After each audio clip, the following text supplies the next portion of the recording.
وَأْمُرْ بِالْمَعْرُوفِ وَانْهَ عَنِ الْمُنْكَرِ. O my son, encourage people to do good, enjoin that which is good, which means go out and promote goodness and demote vice. That which is evil, discourage people from it. Tell them, look, this is evil, this is bad, don't do this. Speak to the people, communicate with them in a good way. When you have goodness, do not be selfish. Today we are Muslimin. Do you know, a lot of us have not even invited non-Muslims to Islam. Some of us are shy.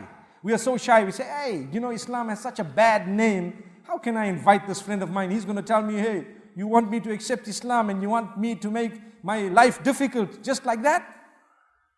So we are so shy, we don't even tell them, brother, there is something called Islam. In actual fact, if you study it, you will find it to be the best. You will find it to be the solution to all your problems. We're too shy to say that. Go and look at those who've reverted to Islam. At times they are stronger than the born Muslims. And they are more passionate about giving the message to others because they know they were upon darkness. When they saw the light, it turned on so bright that they could see so much compared to what they had in the past, which was complete darkness. So this is why, do not underestimate the value of a small message that you give a person you work with, or a person who might be in your company for whatever reason, who is not a believer. Even for a moment, if you've said something, it is worth it. Can I tell you, you can get a DVD, you can get a CD, you can get a booklet, you can get anything, perhaps, and just give them to say, my brother, I just want you to know what I believe in. Please go through it, you will understand us better. That's all. That is the minimum you could do. More than that, you can actually sit and discuss. Remember to be very respectful. Remember to be very respectful. This verse is telling us, giving us advice as Muslimin, to say, if you are selfish with your Islam, you are wrong. You need to convey it. Not only to non-Muslims, but even amongst ourselves. We need to encourage each other to do good. And we need to demote bad in a way that people are convinced that this is bad.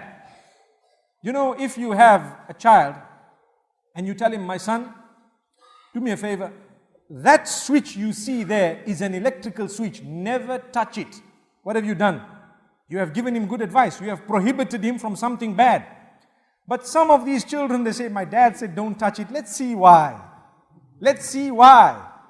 Now they start taking a pair of scissors and poking it inside. When you see it, you take them and you take the scissors away. Hey, don't do that. You know what's a clever thing to do? Go to Google. I told you he's a sheikh.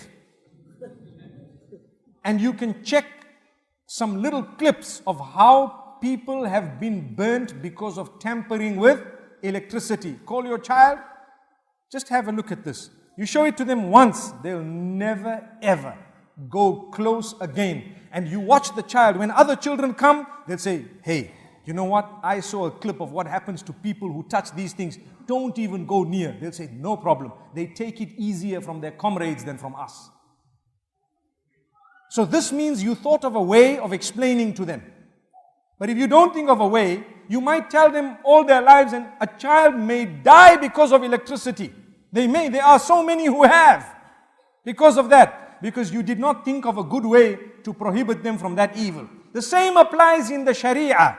The same applies in Islam. When you want to discourage people from bad, don't just go and blast them and start telling them how much they are out of the fold and going into the fire of Jahannam and all that. They will turn away from you and they'll still do what they are doing. Just like the children. But speak to them in a beautiful way. Explain to them why it's wrong. Come out and convince them to the degree that they will then go and tell other people, you know what, my brother, I used to be there before, but believe me, that's not the path. Come and see what it's supposed to be like. Subhanallah. What a beautiful piece of advice.